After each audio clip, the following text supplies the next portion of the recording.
زندگی میں نہ کوئی تقریر کی، نہ کوئی تبلیغ کی، نہ گلے پھاڑ پھاڑ کر نفرتوں کے درس دیے،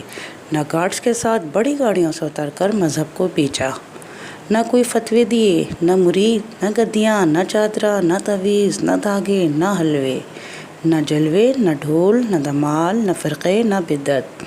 نہ چلے، نہ چپے، نہ بکرے، نہ طوطے، نہ ہرا، نہ کالا، نہ نوری، نہ سندوری،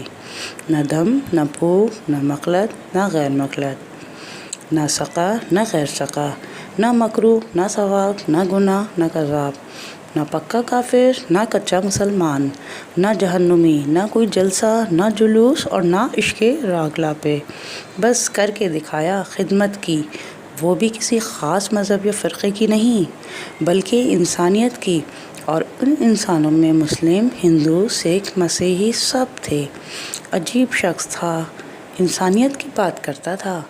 لاوارثوں کے وارث حضرت عبدالستار ایدھی کو انسانیت کا سلام۔ شفق رستم